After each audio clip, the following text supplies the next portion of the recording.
우리 엄마가 전부야. 못 살겠으면 나가. 그럼 두 분이 나가지세요. 안녕하세요. 마음 정거장입니다. 오늘은 시어머니가 전부이니 못 살겠으면 나가.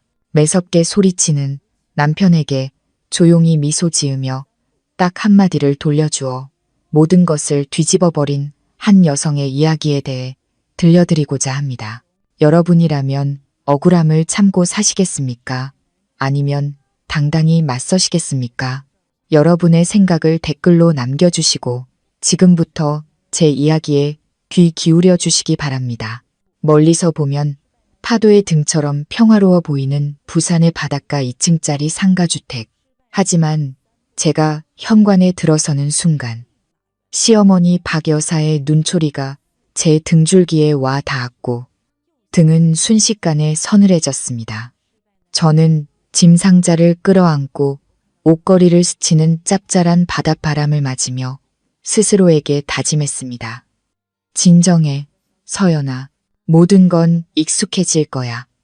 1층은 카페로 임대되어 계단을 오를 때마다 고소한 원두 볶는 냄새가 올라왔고 2층이 바로 저와 남편 그리고 시어머니가 함께 살아갈 공간이었습니다. 남편 민준 씨는 제 여행 가방을 옮겨주며 건성으로 말했습니다. 엄마랑 잠시 앉아 있어. 난 내려가서 수도관 좀 보고 올게. 말을 마친 그는 나무 계단에 슬리퍼 끄는 소리만 남기고 휙 돌아섰고 저는 잠시 멍하니 서 있었습니다. 친정은 뭘 해서 먹고 사니? 박 여사의 목소리는 아주 담담했습니다. 그녀는 짙은 색의 일상복을 입고 머리를 단정하게 틀어 올린 채 마치 팽팽한 실처럼 날카로운 시선으로 저를 꿰뚫어 보았습니다. 네, 부모님은 시골에서 작은 텃밭을 가꾸시는데 아침마다 채소가 좋으면 시장에 내다 파세요. 저는 떨리는 손을 감추려 짐 상자 위에 손을 올리며 답했습니다. 박 여사는 잠시 멈칫하더니 고개를 끄덕였습니다. 여긴 시골이랑 달라. 이웃들이 바로 옆에 붙어 있으니 말 조심해야 한다. 내 아들은 성정이 착해서 다투는 걸 싫어하니 여기 와서는 앞뒤 가릴 줄 알아야 할 게다. 저는 그저 고개를 끄덕였습니다. 거실 중앙에는 시아버지의 흑백 사진이 놓여 있었고 막 타들어간 향에서는 아직 연기 냄새가 남아 있었습니다. 그 옆에는 누군가 막 꽂아놓은 듯한 싱싱한 꽃이 담긴 화병이 있었습니다. 저는 두 손을 모아 조용히 절하며 고인이 되신 분께 인사를 올렸습니다. 내 재봉틀은 어디다 둘 거니? 박 여사가 다시 물었습니다. 네, 괜찮으시다면 창가 작은 방에 두면 바람도 잘 통하고 좋을 것 같아요. 낮에만 작업할 거라 시끄럽지는 않을 거예요. 그녀는 창밖을 한번 보더니 안으로 고개를 돌렸습니다. 그 방은 먼지도 많고 바닷가라 습해서 좀이 슬기 쉬워. 이 집은 내 아들 집이야. 여기서 살려면 분수를 알아야지. 한 글자, 한 글자가 메마르게 툭툭 떨어졌습니다. 저는 입술을 깨물며 한숨을 삼켰습니다. 아래층에서 민준 씨가 소리쳤습니다. 엄마, 차 끓였어요.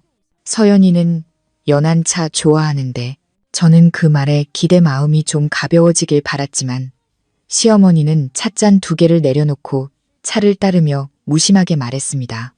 마시고 어서 정리해. 나중에 드나들 때 걸리적거리지 않게. 저는 찻잔을 들었습니다. 찻잎은 향긋했지만 혀끝은 떫었습니다. 박 여사는 비스듬히 앉아 마치 검수원처럼 제 여행 가방과 실뭉치가 든 상자를 훑어보았습니다. 저는 시장 근처의 작은 한복점에 대해 간단히 이야기했습니다. 단골 손님 대부분은 생선 파는 아주머니나 칼을 가는 상인들이라고요. 그녀는 가끔 하고 대꾸할 뿐 동의하는 건지 그저 이야기가 끊기지 않게 하는 건지 알 수 없었습니다. 저는 방에 들어가 셔짐을 정리하겠다고 허락을 구했습니다. 작은 방은 낡은 양철 지붕이 덮인 좁은 골목으로 향해 있었고 햇살이 석회벽에 얼룩덜룩하게 비쳤습니다. 저는 재봉틀을 내려놓고 실상자를 열자 빨갛고 파란 실타래 몇 개가 굴러 떨어졌습니다. 실타래를 하나씩 주우며 제 마음도 이 긴장감을 풀기 위해 함께 굴러가고 싶다는 생각이 들었습니다. 밖에서는 커피 가는 믹서 소리, 따끈하고 쫄깃한 호떡 사세요 하는 외침이 들려왔습니다. 바닷가 동네는 바람 소리에 소란스러움, 시장의 활기, 그리고 사람들의 호기심 어린 귀를 가지고 있었습니다. 서연아, 돌아보니 박 여사가 문지방에 서 있었습니다. 여기로 왔으니 이제 한 식구다. 하지만 한 식구가 되었으면 씀씀이나 생활 방식은 물어보고 해야 해. 여긴 누가 자기 마음대로 하고 싶다고 해서 할 수 있는 곳이 아니야. 특히 여자는 더더욱. 그녀는 잠시 말을 멈추고 면도날처럼 얇은 한마디를 덧붙였습니다. 돌이 지키면서 살도록 해. 네, 머릿속에는 비온 뒤의 밭고랑처럼 온화하고 거칠었던 친정어머니의 얼굴이 스쳐 지나갔습니다. 어머니는 시집가면 말을 아끼고 하고 싶은 말이 있어도 이를 악물고 참았다가 하루가 다 지난 뒤에 말하라고 당부하셨습니다. 저는 바늘상자 뚜껑을 살짝 쥐며 억지 미소를 지었습니다. 민준 씨가 올라와 우리를 한번 쳐다보더니 복도에 비켜섰습니다. 오후에 나랑 시장 가서 필요한 것 좀 사자. 집에 없는 게 몇 가지 있네. 박 여사는 못 들은 척 고개를 돌렸습니다. 민준 씨는 헛기침을 하며 말했습니다. 아, 난 내려가서 전기 계량기 좀 다시 봐야겠다. 그리고 그는 사라졌습니다. 저는 내려가서 본다는 그 느낌이 앞으로도 오래 계속될 것임을 직감했습니다. 답답한 마음에 베란다로 나갔습니다. 바람이 하얀 커튼을 나부끼게 했습니다. 아래층 카페 여주인은 테이블을 닦으며 과일 가게 아주머니에게 귓속말을 하고 있었습니다. 두 사람은 아주 작게 속삭였지만 그 내용은 익숙했습니다. 새로 온 며느리 이야기, 시어머니가 까다롭다는 이야기, 그 며느리가 바느질 솜씨는 좋다는데 성격은 어떨지 모른다는 이야기. 한 청년은 오토바이에 기댄 채 블랙커피를 한 모금 마시고는 2층을 힐끗 보며 비웃었습니다. 저기 며칠 안 가서 한바탕 난리가 나겠지. 저는 난간에 팔을 기댔습니다.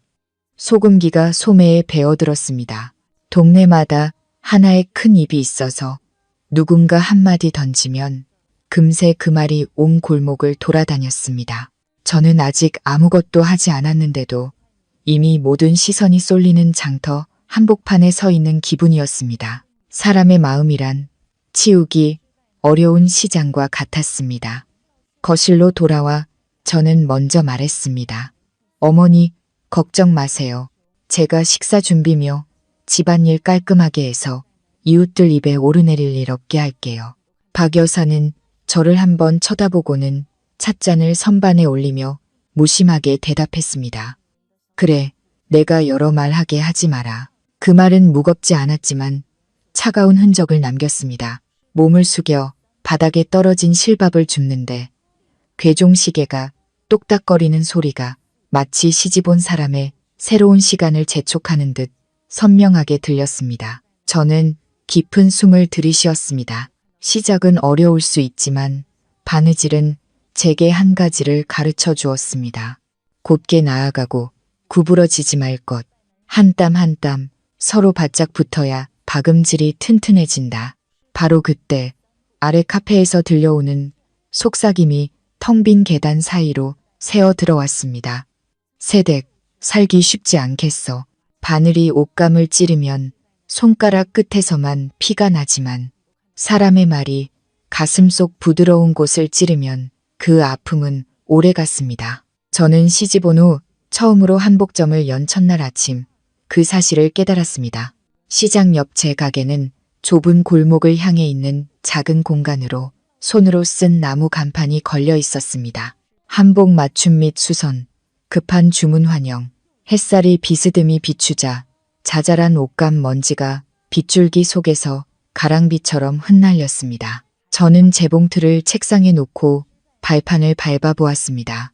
익숙한 재봉틀 소리에 마음이 조금 진정되었습니다. 곧 손님이 찾아왔습니다. 생선 가게 아주머니가 옆구리가 트너진 일상복을 가져와 장사 나가야 하니 바로 꿰매달라고 했습니다. 저는 치수를 재고 시침핀을 꽂은 뒤 가장자리를 따라 박음질을 시작했습니다. 막 허리를 숙이는데 시어머니의 슬리퍼 끄는 소리가 문 앞에서 들렸습니다.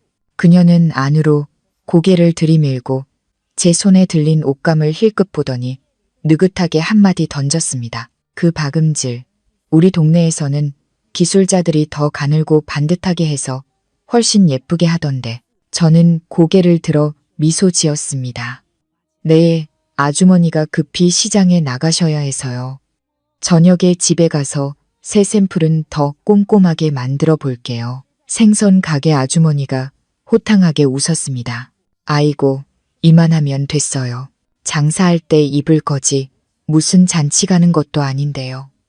박 여사는 더 말하지 않았지만 그녀의 시선은 저울처럼 제 바늘 끝에 머물러 있었습니다. 이웃집 영미 씨가 깻잎 한 묶음을 들고 와서는 다듬어 달라며 옆에 슬쩍 다가왔습니다. 시어머니 성격 까다롭기로 소문났어. 마음에 담아두지 마. 다 괜찮아질 거야. 그녀는 구수한 된장처럼 정겨운 목소리로 작게 말했습니다. 저는 고개를 끄덕였습니다. 고맙다고 말하고는 다시 재봉틀에 고개를 숙였습니다. 바늘땀이 마치 급커브를 도는 기차처럼 더디게 나아갔습니다. 점심 무렵 한 젊은 아가씨가 옥색 한복을 들고 황급히 들어왔습니다. 사장님, 내일 입어야 하는데 허리 좀 급하게 줄여주실 수 있어요? 저는 재빨리 치수를 재고 분필로 표시한 뒤 핀을 꽂았습니다. 박 여사는 문 밖에 서서 나무틀에 기댄 채 한복 치마에서 눈을 떼지 않았습니다. 그 비단 손에서 잘 미끄러질 텐데 잘못해서 망가뜨리면 큰일 나겠다. 그녀는 주의를 주는 듯 했지만 으름장처럼 들렸습니다. 네, 조심해서 할게요. 저는 엽선을 박음질하고 부엌으로 가서 손님께 드릴 차를 끓였습니다. 제가 잠시 자리를 비운 사이 박 여사는 호기심에 치마를 들어 올려 바늘땀을 살펴보았습니다. 아마 손톱 끝에 걸렸는지 허리에 임시로 꽂아둔 시침핀이 빠지면서 실이 살짝 긁힌 자국이 남았습니다. 제가 미처 보기도 전에 그녀가 소리쳤습니다.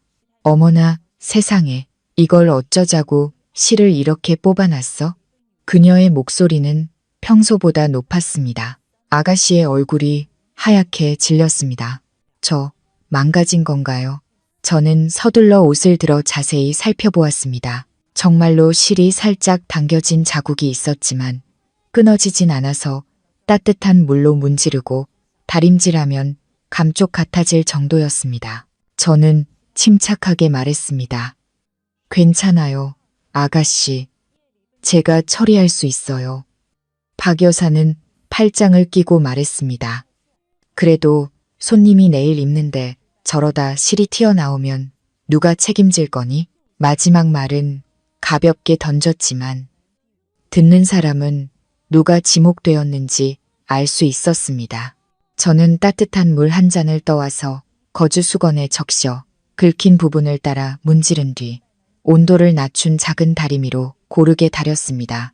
비단은 마치 달래주자 마음이 풀린 듯 부드럽게 펴졌습니다. 아가씨는 안도의 한숨을 내쉬었습니다. 저는 시침핀을 다시 꽂았습니다. 한번 입어보자 치마선이 반듯하게 떨어졌습니다. 그녀는 환하게 웃었습니다. 너무 예뻐요. 내일 다른 옷도 가져올게요. 저는 옷을 건네고 돈을 받으며 고개를 숙였습니다. 네, 감사합니다. 박 여사는 아무 말 없이 힐끗 쳐다보았습니다. 하지만 저는 방금 그녀가 작은 실수를 제 탓으로 돌리려 했다는 것을 알았습니다. 다행히 바늘은 제 손을 따랐습니다. 점심으로 그녀는 아주 짠 고등어 조림과 숙주나물 무침을 내놓았습니다. 그녀는 계속해서 민준 씨의 밥그릇에 반찬을 얹어주었고 저는 제 밥을 조금 펐습니다. 그녀는 쳐다보며 말했습니다. 요즘 애들은 어쩜 저리 깨작거리는지, 그러고 무슨 일을 한다고. 이 집에서는 적게 먹고 힘없다고 징징대지 마라. 저는 웃으며 말했습니다. 전 배부를 만큼만 먹어요, 어머니. 생선이 너무 짜서 국 한 그릇을 더 달라고 해야 했습니다. 그녀는 국자를 탁 소리 나게 내려놓으며 말했습니다. 우리 집 입맛에 맞춰 끓인 거야. 짜다고 불평하는 사람은 밥을 더 먹으면 되지. 민준 씨는 저를 한번 쳐다보더니 고개를 숙이고 밥을 급하게 먹었습니다. 한마디 거드는 것만으로도 파도가 일까 두려운 듯 했습니다. 식사를 마치고 저는 다시 재봉틀 앞에 앉았습니다. 햇살이 처마 끝을 지나 낡은 타일 바닥에 빛 반점을 수놓았습니다. 영미 씨가 들러 떡 한 팩을 건넸습니다. 방금 만들었어. 점심도 제대로 못 먹은 것 같아서 속상해하지 말고 이거 먹어. 봉지를 열자 깻잎 향과 달콤한 팥소 냄새가 풍겼습니다. 때로는 제때 건네받은 작은 떡 하나가 차오르려는 서러움에서 우리를 구해줍니다. 오후 무렵 박 여사는 마당을 빗자루로 쓸었고 먼지가 가게 안으로 날아와 재봉틀 유리 덮개에 앉았습니다. 그녀는 쓸면서 이웃집은 살림을 더 잘한다는 둥중얼거렸습니다. 저는 조용히 수건으로 유리 덮개를 닫고 북집에서 먼지를 불어냈습니다. 조용히 지나가나 싶었는데 어제 옷 수선을 맡겼던 손님이 와서 막 꿰맨 밑단이 풀렸다고 했습니다. 저는 급히 받아서 15분 만에 끝내겠다고 했습니다. 옷을 건네줄 때 박 여사가 입구에 서서 비웃었습니다. 서연 씨는 손님이 많네. 그런데 너무 많이 하면 날림이 되기 쉽지. 손님도 저도 민망해졌습니다. 저는 작게 내라고 대답하고 하루가 이렇게 마무리되나 싶었습니다. 그런데 저녁 무렵 제가 실을 정리하고 있을 때 박 여사의 날카로운 목소리가 현관에서 들려왔습니다. 전화 통화 소리가 텅 빈 계단을 통해 새어 들어왔습니다. 며느리라는 게 빌부터 살기만 하고 아무 쓸모도 없어. 한 글자 한 글자가 계단을 타고 내려와 제 귀를 서늘하게 스쳤습니다. 저는 마치 누군가 숨겨진 곳에 시침핀을 뽑아버린 듯 아프지만 소리내지 못하고 가만히 서 있었습니다. 그날 저녁밥은 점심보다 더 짰습니다. 저는 한 숟가락 뜨고는 젓가락을 내려놓았습니다. 행여 삼키면 눈물까지 함께 삼켜야 할 것 같았습니다. 박 여사는 그걸 보고 입꼬리를 올렸습니다. 먹기나 해. 친정에서 해주던 밥만 하겠어. 민준 씨는 작게 헛기침을 하며 창밖을 보았습니다. 저는 고개를 숙이고 온종일 재봉틀을 밟던 바늘땀을 생각했습니다. 바늘이 옷감을 찌르는 건 내 손을 따르지만 한번 뱉어진 사람의 말은 누구의 손을 따라가 꿰맬 수 있을까? 밤이 되자 바닷가 동네는 차 소리가 줄고 파도 소리와 양철 지붕을 스치는 바람 소리만이 웅웅거렸습니다. 저는 재봉틀 앞에 앉아 조용히 실타래를 정리하고 바늘을 제자리에 꽂았습니다. 스스로에게 다짐했습니다. 바늘땀을 곱게 하려면 손이 떨려서는 안 된다.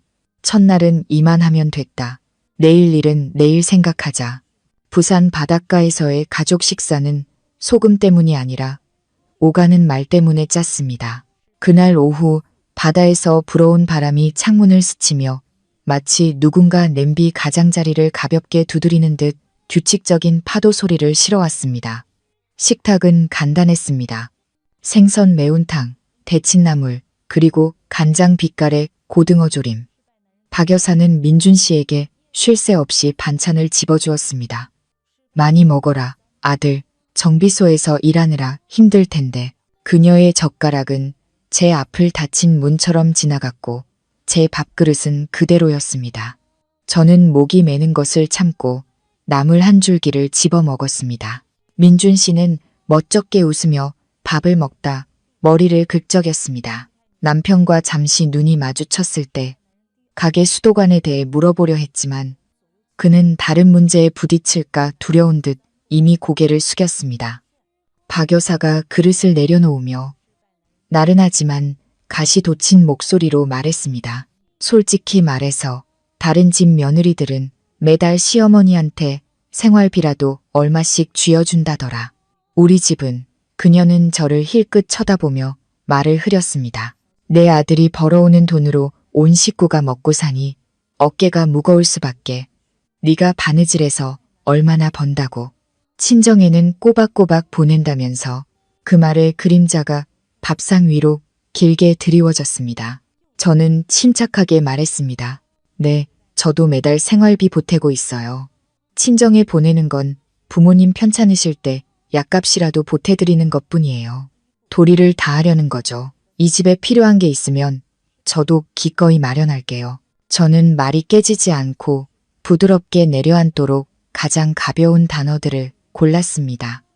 그녀는 피식 웃었습니다. 도리? 그게 어느 집 도리인데? 이 집 며느리가 됐으면 친정, 시댁 순서가 있다는 걸 알아야지. 여기 사람들은 솜씨보다 태도를 먼저 본다. 그녀는 말을 마치고 민준 씨에게 생선한 조각을 더 얹어주며 마침표를 찍었습니다. 밖에서는 파도가 연신 해안을 때렸습니다. 저는 후추의 매운 향이 올라오는 것을 느끼며 목이 메는 것을 가라앉히기 위해 밥을 한술 더 삼켰습니다. 어머니, 생활비는 제가 알아서 할게요. 민준 씨가 막 입을 열자 그녀는 눈을 흘겼습니다. 밥이나 먹어. 말해서 복잡하게 만들지 말고 여자는 시어른 눈치를 볼 줄 알아야지. 시어머니 비위도 못 맞추면 어찌 살려고. 그녀의 젓가락이 살짝 튕겨지자 나물 몇 가닥이 접시 가장자리에 부딪히며 탁 소리를 냈습니다. 저는 젓가락을 내려놓고 숨을 천천히 내쉬었습니다. 어머니 말씀에 반박하려는 게 아니에요. 그저 집안이 평안했으면 좋겠어요. 제가 지출 내역을 장부에 다 적어두었는데 보시고 잘못된 게 있으면 고칠게요. 저는 이글거리는 불씨를 끄고 싶어 이성적으로 대화를 끌고 가려 했습니다. 제가 내민 장부를 그녀는 열어보지도 않고 쳐다보았습니다. 내가 내 숫자 노름이나 보고 있을 만큼 한가한 줄 아니? 이 집은 원래부터 규칙이 있었고 들어온 사람이 따르는 거야. 내 아들이 가장이고 나는 그 어미다. 그걸로 충분해. 큰 파도가 해안을 쳐 유리창이 살짝 흔들렸습니다. 방 안이 갑자기 비좁게 느껴졌습니다. 저는 숨통을 틔워줄 한마디를 기대하며 민준 씨를 보았지만 그는 그저 고개를 숙이고 숟가락으로 국을 뜨며 살짝 열린 창밖으로 시선을 피했습니다. 숟가락이 그릇에 부딪히는 소리가 재봉틀 바늘처럼 규칙적이었지만 그 바늘땀은 꽉 막힌 제 마음의 가장자리를 꿰매주지 못했습니다. 식사는 그릇이 상에 부딪히고 국자가 냄비에 닿고 바람이 커튼을 스치는 자잘한 소음 속에서 흘러갔습니다. 제가 일어나 설거지를 하려 하자 박 여사가 무심하게 말했습니다. 놔둬라. 네가 만지는 건 뭐든 시끄럽기만 하니까. 저는 입을 다물었습니다. 현관 밖에서는 파도가 여전히 규칙적으로 밀려왔습니다. 마치 서연이라는 여자의 가슴 속에서 작은 배 하나가 흔들리고 있다는 사실을 전혀 모르는 것처럼. 민준 씨는 의자를 뒤로 빼며 일어났고 손으로 목을 문지르며 다른 곳을 쳐다보았습니다.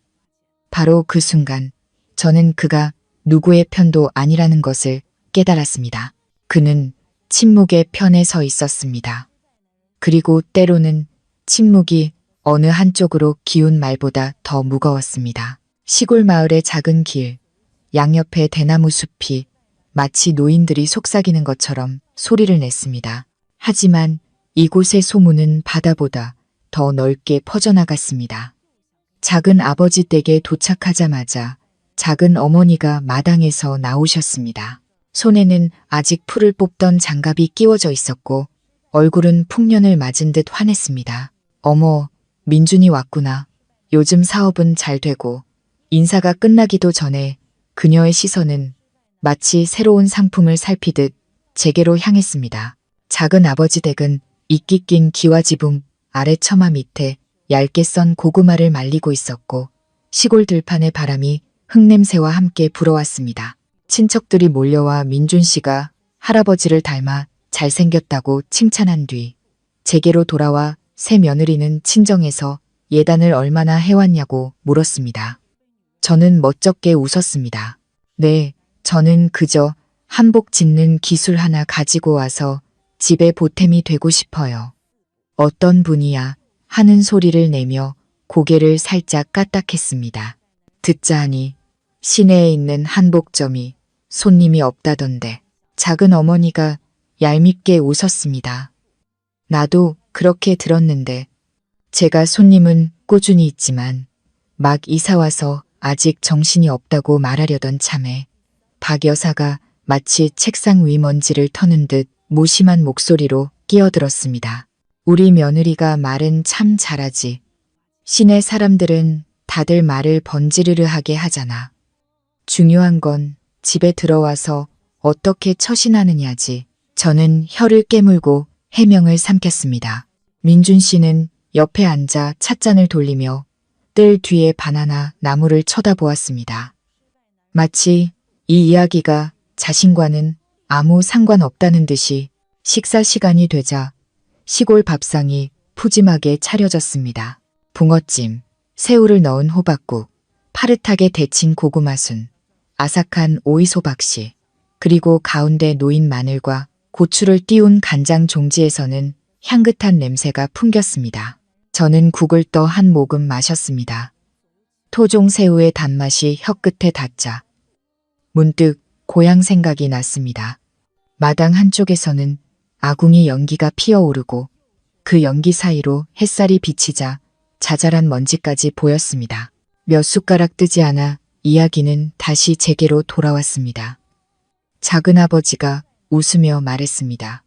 서연이가 한복을 만든다지. 예전에 동네 어귀에 있는 기술자한테 맞췄는데 값도 싸고 솜씨도 좋았어. 작은 어머니가 끼어들었습니다. 그럼요. 시골 사람들도 솜씨는 뒤지지 않아요. 단지 시내 손님이 없을 뿐이지. 박 여사는 민준 씨에게 생선살을 발라주며 느긋하게 덧붙였습니다. 이 집은 민준이 명의로 되어 있고 서연이는 월세 아끼려고 들어와 사는 거지. 운이 좋으면 나중에 다른 생각도 해볼 수 있을 거고. 그 말은 마치 연못에 던져진 돌멩이 같았습니다. 저는 입을 굳게 다물었습니다. 밥상은 여전히 돌아갔지만 저는 그 원 밖에 앉아있는 기분이었습니다. 어머나, 그랬구나. 두 글자가 가볍게 들렸지만 제게는 천근만근이었습니다. 저는 나무를 집었습니다. 손이 미세하게 떨렸습니다. 그때 저는 바닷가 동네의 속삭임이 왜 그리 빨리 퍼져나가는지 문득 깨달았습니다. 그 뿌리가 바로 우리 집 안에 있었기 때문입니다. 민준 씨는 젓가락을 내려놓았지만 여전히 아무 말도 하지 않았습니다. 친척들은 마치 믿고 싶었던 사실을 확인받은 듯 어어하며 고개를 끄덕였습니다. 누군가 덧붙였습니다. 그만하면 복이지. 집 걱정은 없잖아. 저는 살짝 웃었습니다. 웃지 않으면 입술이 떨릴 것 같았습니다. 생선찜에서 나는 후추 향이 갑자기 코끝을 찔렀습니다. 식사를 마치고 우물가에서 설거지를 도왔습니다. 시골 우물물은 차가웠고 손을 씻자 길의 먼지까지 씻겨나가는 듯 했습니다. 집 안에서는 여전히 웃음소리가 떠들썩했습니다. 고개를 드니 박 여사가 벽 한쪽에 기대어 전화를 받고 있었습니다. 바람에 그녀의 옷자락이 살짝 흔들렸습니다. 그녀는 그다지 즐거워 보이지 않는 미소를 지으며 제가 어렴풋이 들을 수 있을 만큼의 목소리로 수화기 너머에 말했습니다. 내 아들이 뿌리야, 뿌리. 뿌리라는 단어는 마치 마른 땅을 찍는 매니처럼 작은 불꽃을 일으켰습니다. 저는 가만히 서 있었습니다. 물은 손가락 사이로 흘러갔지만 마음은 타는 듯 아팠습니다. 시골 사람들은 뿌리를 소중히 여깁니다. 그건 맞습니다. 하지만 뿌리만 남는다면 잎사귀는 언제든 잘려나갈 수 있는 걸까요? 저는 그릇을 선반에 올리고 문 앞에 야자수 나무를 보며 길게 부는 바람 소리를 들었습니다. 갑자기 집 앞에 작은 시골길이 넓게 느껴졌습니다. 사람들이 대신 말해주는 이야기들만큼 넓고 바다보다도 더 넓게, 그리고 그 안에는 바로 제 시어머니의 목소리가 있었습니다. 이 집에서는 친정에 보내는 돈 한 푼까지도 보고해야 한다는 사실을 저는 어느 무더운 정오에 깨달았습니다. 시장 바람이 가게 앞을 스치며 젓갈 냄새와 근처 호떡집 철판의 열기를 실어왔습니다. 어머니에게서 전화가 왔습니다. 기침 때문에 목소리가 잠겨 있었습니다. 요 며칠 날이 부서서 허리가 좀 쑤셨는데 이젠 괜찮아. 저는 어머니를 안심시키려 농담을 하고는 몰래 작은 봉투를 준비해 영미 씨에게 오후에 고향집에 가는 길에 전해달라고 부탁했습니다. 약값과 아버지께 드릴 작은 선물 정도였습니다. 아침부터 옷 몇 벌을 수선하며 겨우 모은 돈이었습니다. 영미 씨는 향긋한 채소가 담긴 바구니를 들고 와 말했습니다. 내가 가는 길에 들러서 아주머니 안부도 여쭐게. 그녀는 주위를 살피며 목소리를 낮췄습니다. 저는 고개를 끄덕이며 수건 아래로 봉투를 밀어 넣었습니다. 그렇게 조용히 넘어갈 줄 알았습니다. 그런데 박 여사가 복도에서 걸어 나오는 것이 아니겠습니까? 그녀의 시선은 바구니로 향했고 살짝 튀어나온 수건 가장자리에 멈췄습니다. 거기 뭐가 들었니? 그녀의 목소리는 차분했지만 날카로웠습니다. 저는 가볍게 웃었습니다. 네, 어머니, 친정어머니, 약값 좀 보내드리려고요. 며칠 허리가 아프시다고 해서요. 그녀는 입꼬리를 올렸습니다. 이 집 돈은 민준이 돈이야. 내가 쓰려면 물어보고 써야지. 심장이 쿵 내려앉았습니다. 네, 이건 제가 가게에서 일해서 번 돈이에요. 어머니께 생활비도 꼬박꼬박 드리고 있잖아요. 그녀는 못 들은 척하는 건지 정말 못 들은 건지 손을 뻗어 바구니를 들고 수건을 젖혔습니다. 봉투는 작았지만 대낮에 드러난 붉은 실수처럼 갑자기 커 보였습니다. 얼만데 뭘 그리 많이 보내. 이 집도 앞으로 돈 들어갈 때가 천지인데. 질문 하나하나가 같은 곳을 찌르는 바늘 같았습니다. 저는 깊은 숨을 들이쉬었습니다. 어머니, 이건 혹시 우리 집에 급한 일이 생길 때를 대비해서 제가 따로 모아둔 거예요. 친정에 보내는 건 부모님이 연로하시니 자식으로서 돕는 거지 이 집을 소홀히 하려는 게 아니에요. 그녀는 피식 웃었습니다. 말은 청산유수구나. 다른 집 며느리들은 시댁 먼저 챙기고 친정을 챙긴다는데 너는. 그녀는 말을 흐리고 영미 씨에게 돌아섰습니다. 거기 가서 앞으로 돈 문제는 나를 통해서 하라고 전해줘요. 영미 씨는 당황하며 말했습니다. 아, 저는 그냥 가는 길이라서요. 하지만 그녀는 이미 제게로 몸을 돌리고 으르렁거리듯 말했습니다. 바구니 1이네. 그녀는 제 바구니를 뒤져 수건을 들추고 작은 주머니들을 하나하나 열어보며 증거를 찾듯 했습니다. 저는 대낮에 사생활을 발가벗겨지는 기분으로 가만히 서 있었습니다. 밖에서는 시장 상인의 외침이 들려왔습니다. 달고 신망고 사세요. 누가 안 사시나? 도마 소리, 냄비 속 국자를 젓는 소리.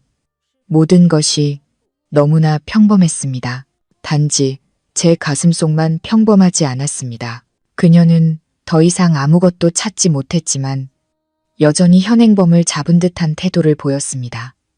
어디 다른 봉투를 숨겨뒀는지 잘 봐둬야지. 저는 목이 메었습니다. 숨기지 않았어요. 제가 번 돈은 전부 장부에 기록해놨어요. 그녀는 손을 내저었습니다. 난 장부 볼 시간 없어. 내가 알아야 할 건 네가 돈 한 푼을 써도 물어봐야 한다는 거야. 이 집에 들어왔으면 이 집 규칙을 따라. 영미 씨는 어쩔 수 없이 봉투를 제게 돌려주며 미안한 눈빛을 보냈습니다. 다음에 다시 들을게. 그녀가 떠나자 햇살은 더욱 뜨겁게 내리쬐었습니다. 저는 재봉틀 앞에 앉았습니다. 발이 떨렸습니다.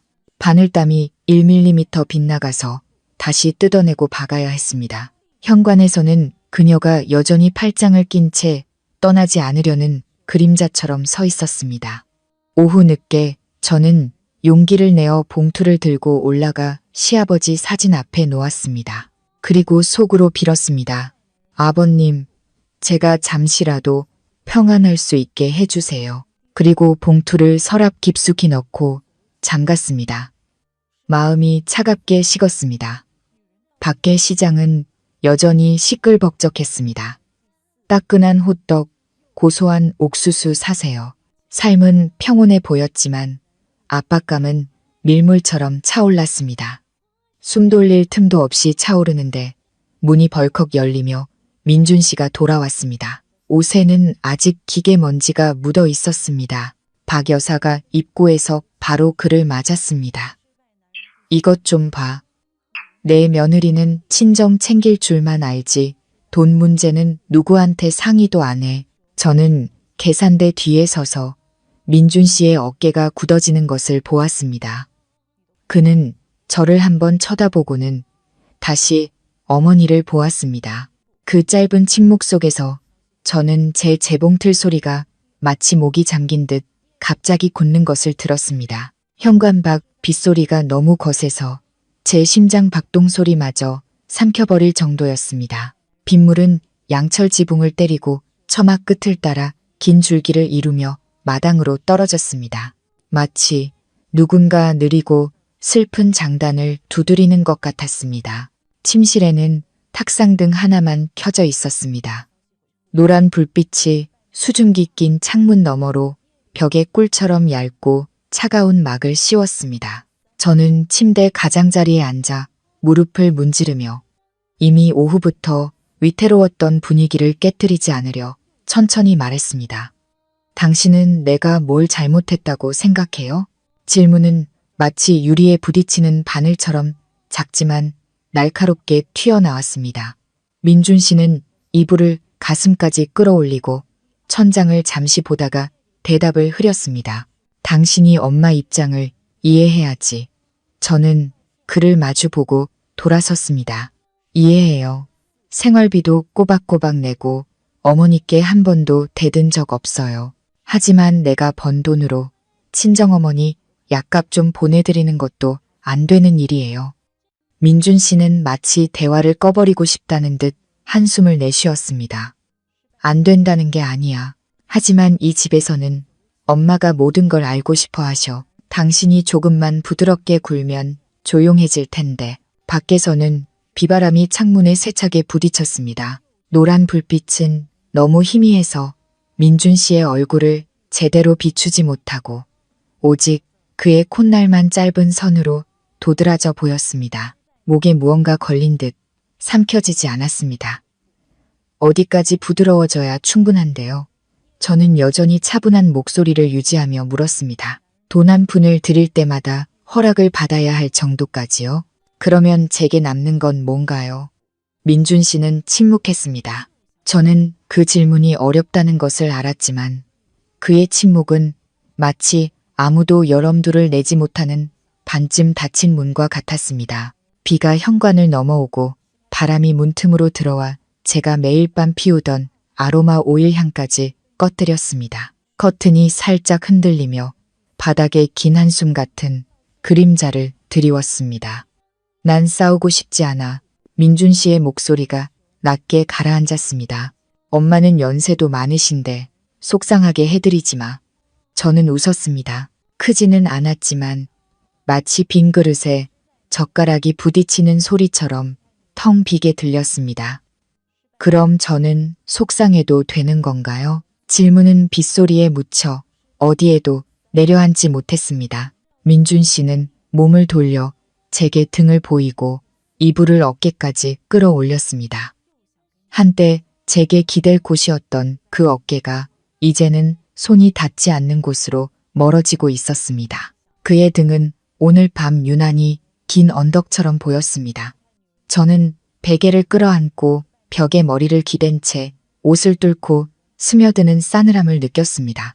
만약 제가 울었다면 빗소리가 가려주었겠지만 눈은 따갑기만 하고 눈물은 흐르지 않았습니다. 사람들은 우는 것이 약하다고 하지만 계속 참는 것 또한 약한 것이었습니다. 탁상등이 살짝 깜빡이며 노란 불빛이 흔들리다 멈췄습니다. 저는 등을 꺼서 방 안을 희미한 빛으로 채웠습니다. 창문 윤곽만이 하얗게 떠올랐습니다. 현관 아래에서는 빗물이 배수관을 타고 흐르는 소리가 재봉틀 바늘처럼 규칙적으로 들렸습니다. 단지 오늘 밤 저는 더 이상 어떤 바늘땀도 꿰매고 싶지 않았습니다. 민준 씨의 핸드폰이 작게 진동했습니다. 마치 물동이에 작은 조약돌이 떨어지는 소리 같았습니다. 그가 손을 뻗어 화면을 켜자 푸른 빛이 잠시 비쳤다가 꺼졌습니다. 보려던 것은 아니었지만 다음 알림 소리가 또 한 번 띵 하고 울렸다가 부쉈습니다. 그 침묵 속에서 바람이 강하게 불어 창문이 흔들렸습니다. 저는 민준 씨가 가볍게 숨을 쉬며 다시 화면을 터치하는 소리를 똑똑히 들었습니다. 빛이 번쩍이며 이불 가장자리에 반사되었습니다. 저는 고개를 돌렸지만 글자들이 바늘이 피부를 스치듯 짧은 흔적을 남기며 눈을 지나갔습니다. 엄마가 안심하시게 그냥 엄마 말 들어. 가게 문은 일찍 닫았지만 제 마음의 문은 이미 오래전에 닫혔습니다. 그날 아침 재봉틀을 막 켜자마자 첫 손님에게서 주문 취소 전화가 왔습니다. 사장님, 죄송한데 다음에 할게요. 듣자 하니 되게 좀 시끄러운 일이 있다면서요. 그녀의 목소리는 마지막 단어에서 주저했습니다. 마치 자신의 말이 누군가를 할 건가 두려운 듯 했습니다. 저는 네 하고 한마디 대답하고 전화를 내려놓았습니다. 북집 위의 바늘이 마치 망설이는 사람처럼 멈춰서 있는 것을 보았습니다. 그 비 오던 밤 이후로 저는 말이 줄었습니다. 박 여사는 여전히 가게 문 앞을 지나가며 힐끗 쳐다보았고 때로는 혀를 차며 말했습니다. 저 옷은 왜 저리 처리가 늦어? 어떤 때는 커피를 사러 온 이웃에게 말했습니다. 솜씨 좋은 기술자한테는 손님들이 기다리는 것도 즐거움이지만 날림으로 하면 손님들이 떠나지. 저는 그 말을 들으며 재봉틀 소리가 갑자기 소음처럼 느껴졌습니다. 여전히 같은 리듬이었는데도 점심 무렵 영미 씨가 어제 빌려간 가위를 돌려주러 와서 주위를 살피고 속삭였습니다. 시장에 안 좋은 소문이 좀 돌던데 침착하게 들어.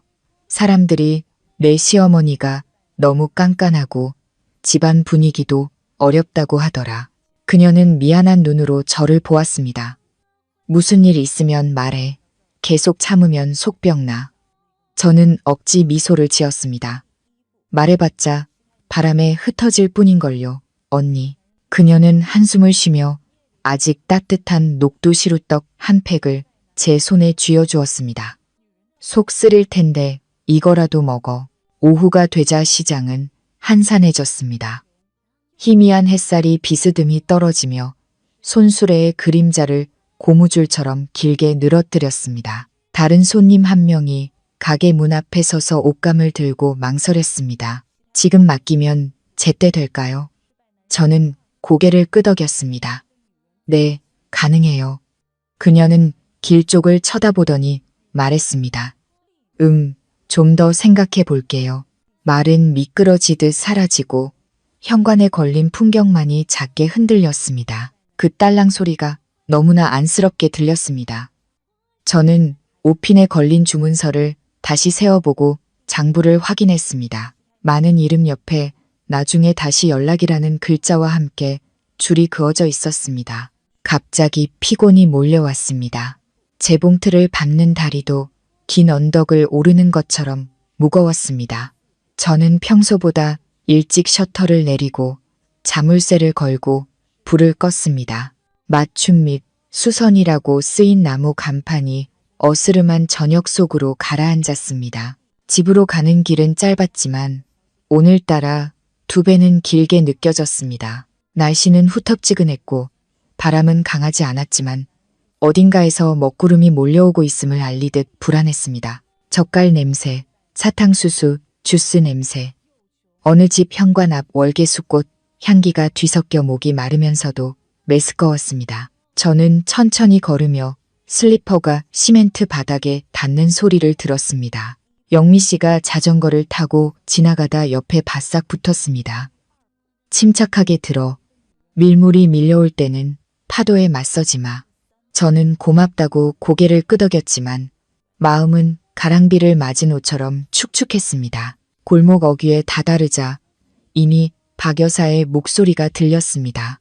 전화기 너머로 그녀의 목소리가 바람에 실려왔습니다. 무슨 며느리가 가게 문이나 일찍 닫고 작은 일 하나 제대로 못하고 돈은 숨기고 한마디 하면 얼굴이나 붉히고 한 글자 한 글자가 제 목을 조이는 밧줄의 매듭 같았습니다.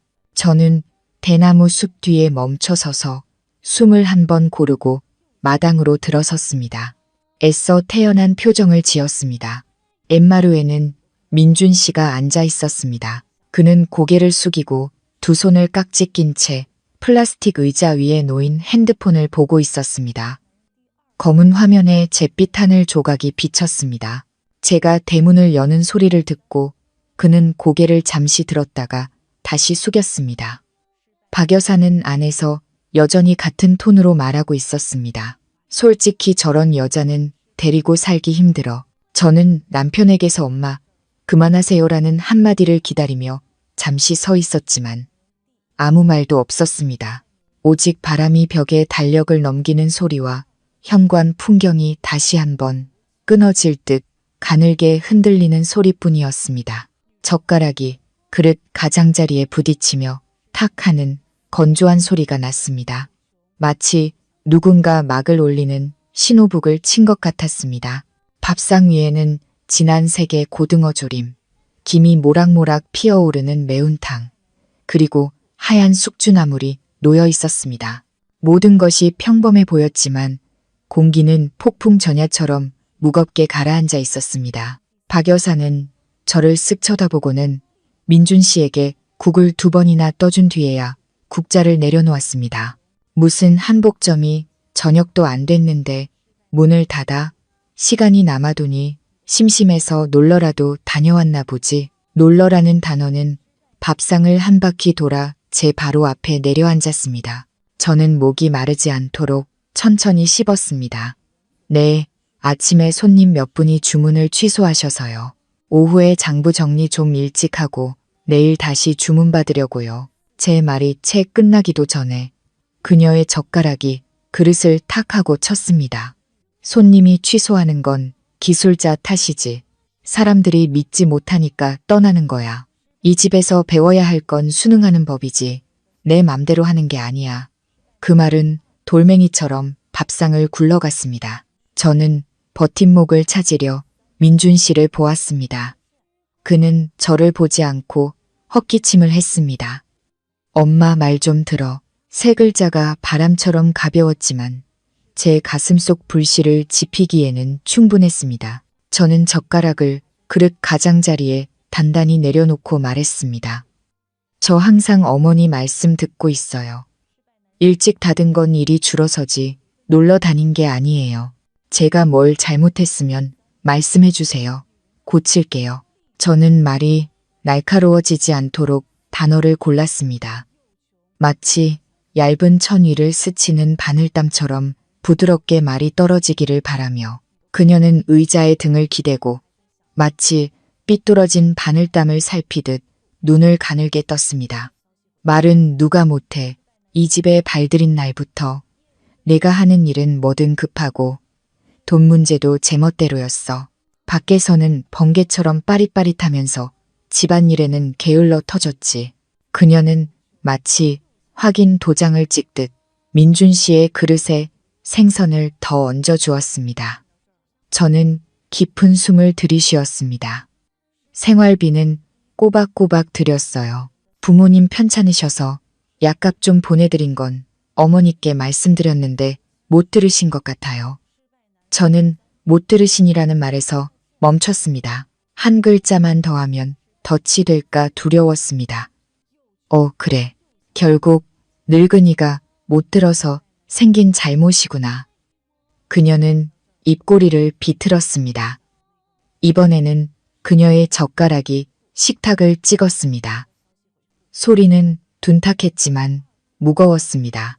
말싸움하기 싫으니 내가 딱 한 번만 분명히 말해두지.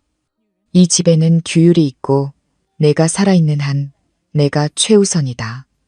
들어와서 그걸 못 견디겠으면 나가. 창밖에서는 바람이 얇은 커튼을 몰아쳤고 커튼 그림자가 마치 물채찍처럼 벽을 길게 스쳤습니다. 멀리서 들려오는 파도 소리가 유리창을 때리며 작게 흔들렸습니다. 저는 밥그릇을 내려다 보았습니다. 밥알들은 한 그릇에 담겨 있으면서도 서로 흩어져 있었습니다. 저는 식탁 아래에서 주먹을 꽉 쥐었습니다.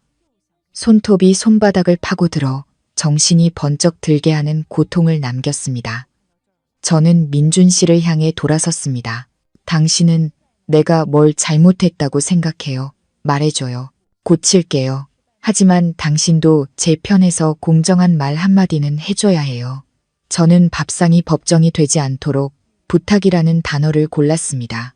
민준 씨는 숟가락으로 국을 뜨며 여전히 빗줄기가 흘러내리는 유리창 쪽으로 시선을 피했습니다. 그는 마치 머릿속 나사를 조립하듯 천천히 말했습니다. 내가 말했잖아. 엄마 말 들어. 조용히 넘어가자고. 두 단어가 제 심장을 꿰뚫었습니다. 저는 문득 그 비오던 밤을 조금만 부드러워져라던 말을 떠올리며 자문했습니다. 어디까지 부드러워져야 충분한 걸까? 언제까지 부드러워져야 내가 나로 남을 수 있을까? 밥상 가운데 놓인 고등어 조림은 여전히 보글보글 끓고 있었습니다. 거품이 솟아올랐다가 터지는 것이 마치 제 머릿속에서 막 싹튼 생각들이 짓밟히는 것 같았습니다. 박 여사가 갑자기 의자를 끌었습니다. 의자가 바닥에 긁히는 소리가 났습니다. 그녀는 다시 한번 저를 쏘아보며 마치 오래전부터 쓰인 불문율을 읽듯 차분한 목소리로 말했습니다. 이 집에서는 엄마가 최우선이다. 못 견디겠으면 나가. 분위기는 마치 빗장이 걸리듯 철컥하고 미끄러졌습니다. 저는 일어나지도 대답하지도 않았습니다. 제 심장이 가슴 속에서 쿵쿵 울리는 소리를 똑똑히 들었고 손이 하얗게 질리도록 꽉 쥐고 있는 것을 느꼈습니다. 대답은 혀끝에 맴돌았지만 저는 그것을 삼켰습니다. 두려워서가 아니었습니다. 제 말이 뱉어졌을 때 이 집안에서 저를 패배자로 만들지 않을 만큼 충분히 침착하기를 바랐기 때문입니다. 그때 민준 씨가 젓가락을 내려놓았습니다. 그는 몸을 곧게 펴고 완전히 저를 향해 돌아섰습니다.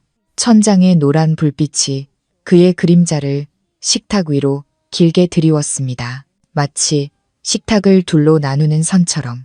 저는 한때 익숙했던 그의 눈을 들여다보며 기댈 곳을 찾았지만 그 안에는 이름 붙이기 어려운 공허함이 있었습니다. 그가 입을 열었습니다. 마지막 음절이 마치 헐거운 나사를 꽉 조이듯 힘겹게 조여졌습니다. 우리 엄마가 전부야.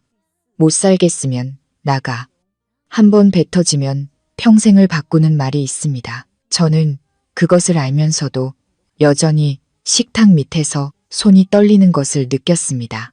마치 끊어지기 직전에 마지막 실 한 가닥을 붙들고 있는 것처럼 식탁의 노란 불빛이 냄비 뚜껑처럼 밥상 위에 둥근 빛의 원을 그렸습니다. 고등어 조림은 식었고 기름이 굳어 있었습니다. 매운탕에는 얇은 막이 생겼고 숙주나물은 조용히 누워 있었습니다. 모든 것이 그대로였지만 공기는 양철 지붕 위에 쌓인 빗물처럼 무겁게 내려앉아 있었습니다.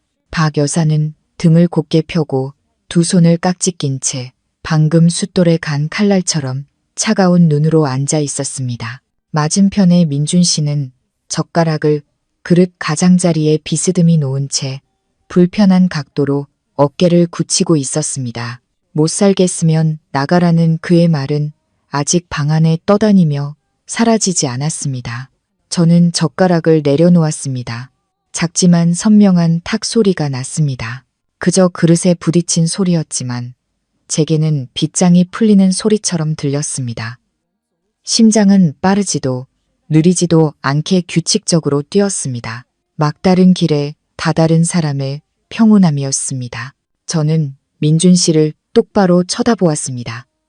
방금 한 말 다시 해봐요. 제 목소리는 높지 않았습니다. 그는 입술을 깨물었습니다.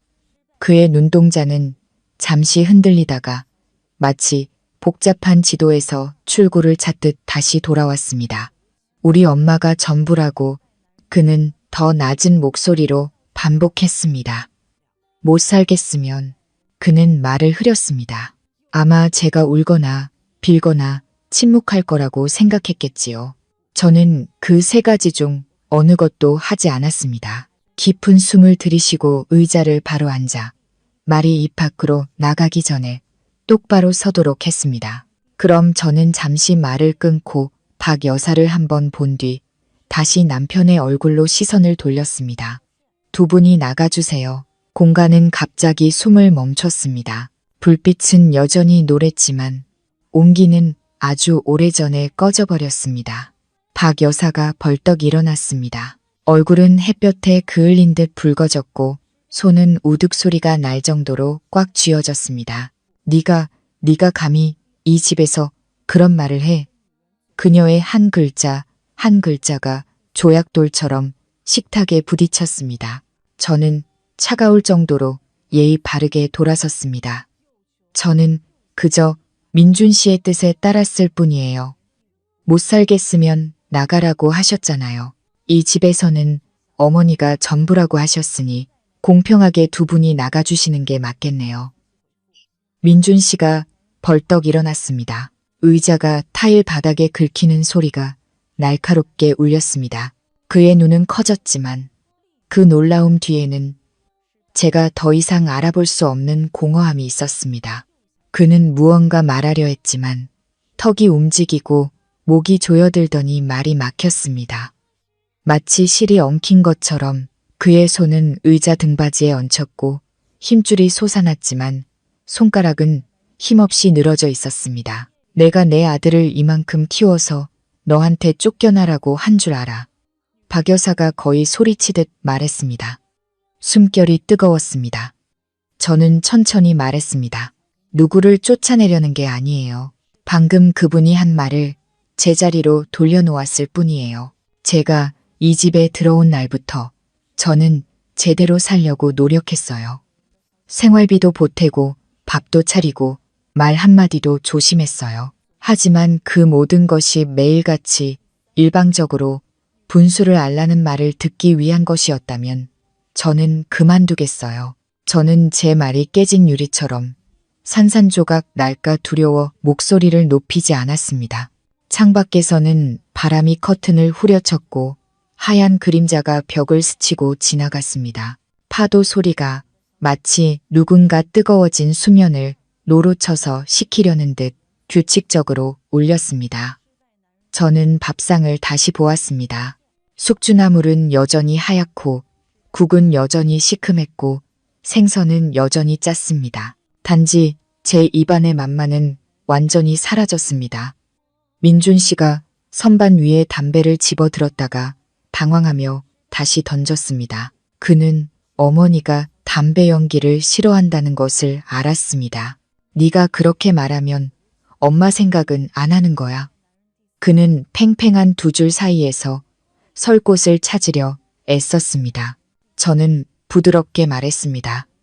저는 매 끼니 매번의 인사, 제가 보탠 돈 한 푼마다 어머니를 생각했어요. 하지만 단 한 번이라도 누가 저를 생각해 준 적은 있었나요? 저는 대답을 요구하지 않았습니다. 단지 여기가 제 한계라는 것을 분명히 밝혔을 뿐입니다. 박 여사가 손으로 식탁을 내리쳤습니다.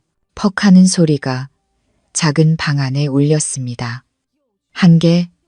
이 집은 너처럼 버릇없는 사람을 받아줄 수 없어. 저는 침착하게 일어나 의자를 식탁에 바싹 밀어 넣었습니다.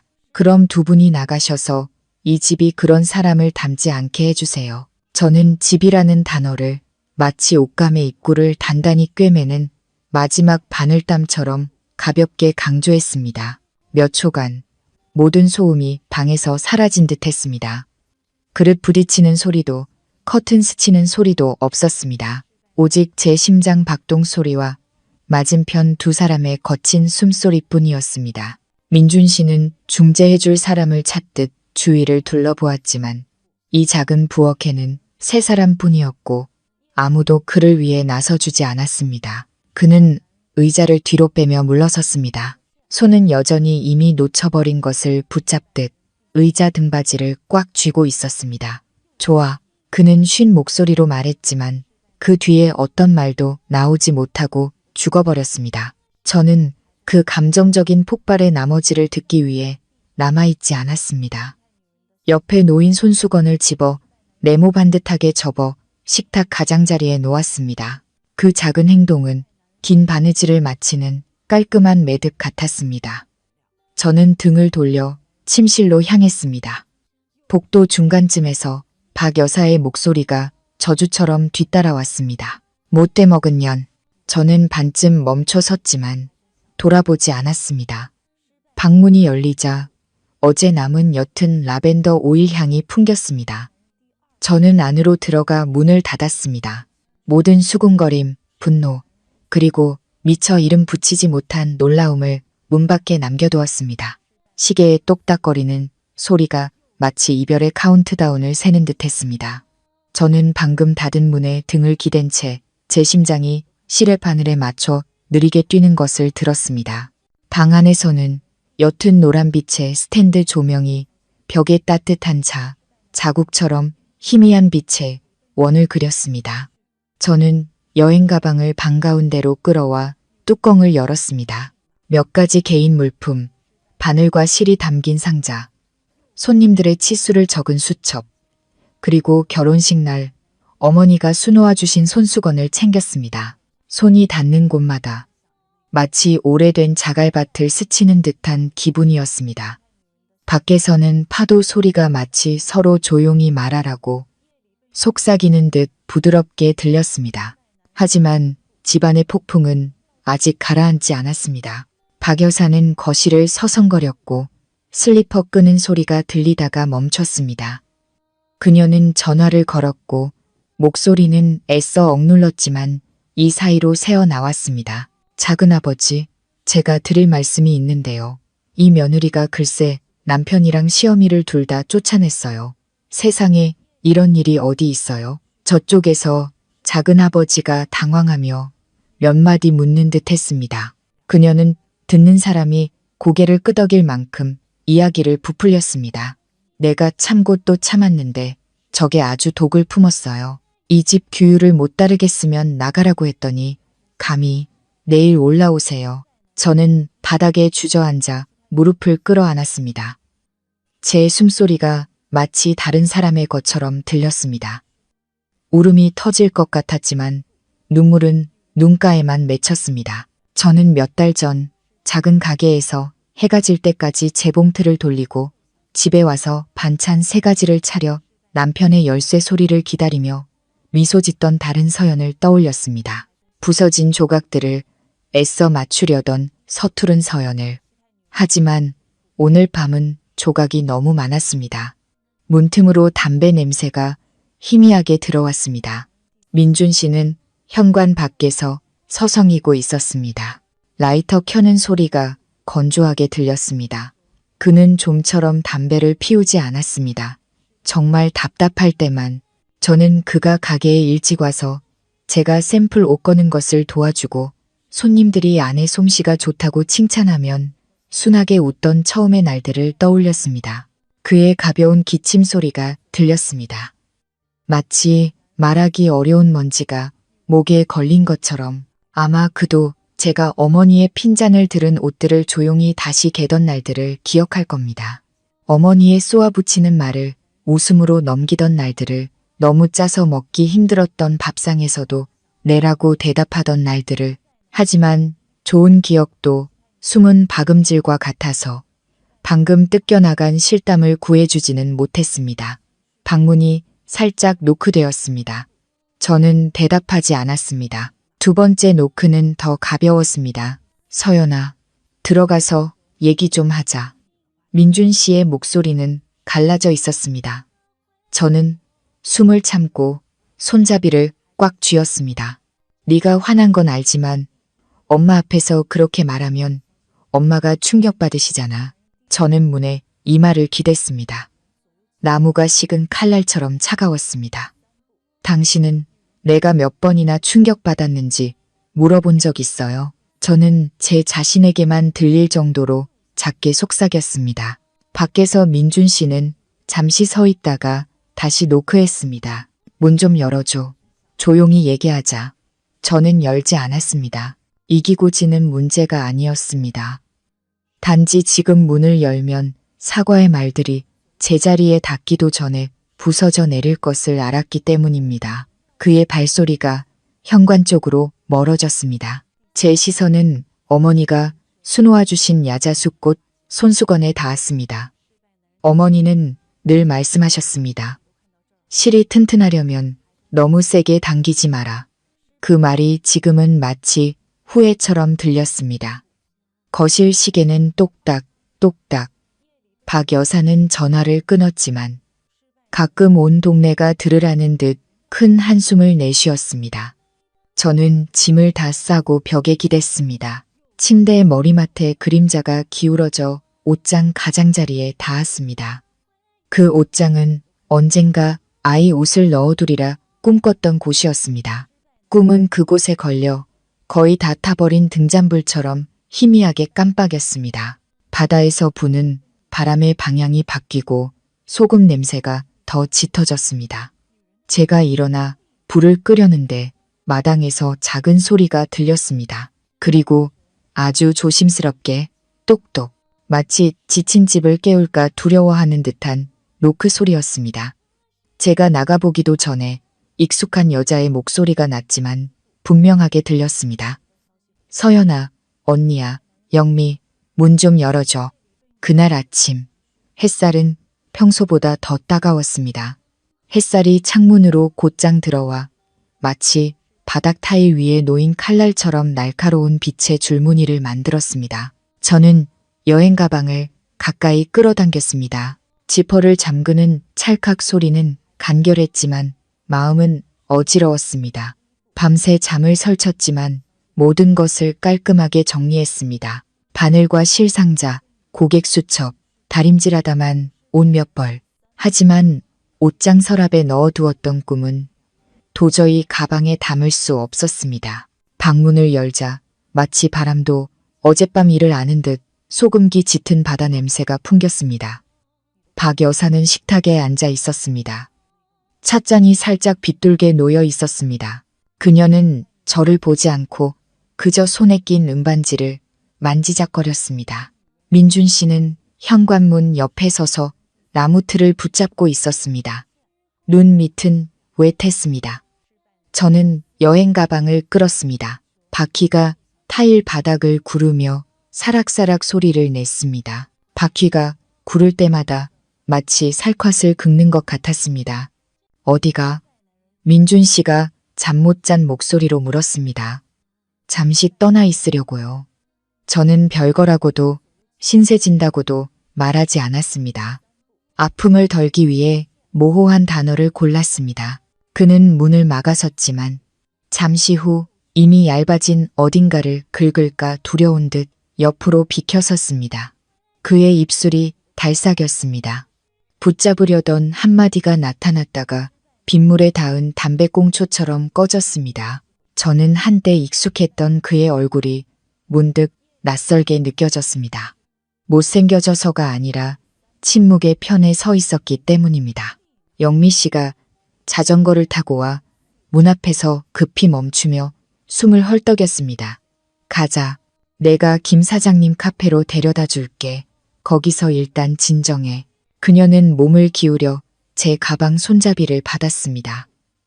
저는 마지막으로 집안을 돌아보았습니다. 재봉틀은 여전히 구석에 있었고 커튼은 지친 사람처럼 늘어져 있었습니다. 박 여사가 찻잔을 들며 이웃들이 들을 만큼 큰 목소리로 말했습니다. 제 발로 나갔으니 다시 돌아올 생각은 마라. 골목의 몇몇 머리가 마치 비소리를 들은 미꾸라지처럼 솟아올랐다가 모여들었습니다. 저는 대답하지 않았습니다. 어떤 말은 건드릴수록 더 아팠습니다.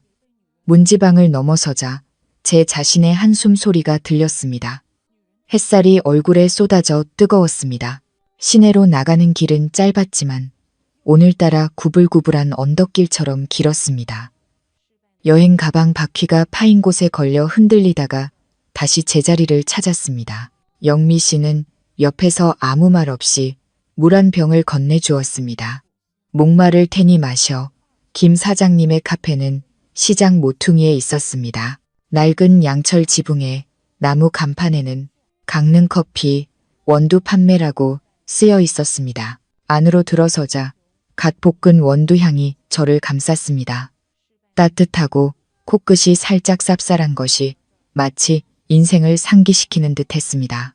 원두 볶는 기계 소리가 들리고 원두가 터지는 소리가 지붕 위 우박처럼 타닥타닥 났습니다. 저는 구석에 가방을 내려놓았습니다. 갑자기 몸이 가벼워졌지만 마음은 젖은 옷을 벗은 듯 허전했습니다. 김 사장님이 아이스 아메리카노 2잔을 내오셨습니다. 그의 온화한 미소에 눈가의 주름이 얇게 펴졌습니다. 마시고 정신 차려.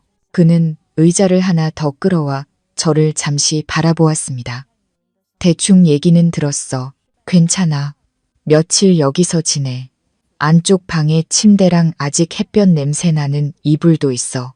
저는 고개를 끄덕였습니다. 소박한 친절에 목이 메었습니다. 문 밖에서는 햇살이 부드러워졌고 아침장을 보러 나왔던 사람들이 돌아가고 있었습니다. 영미 씨가 속삭였습니다.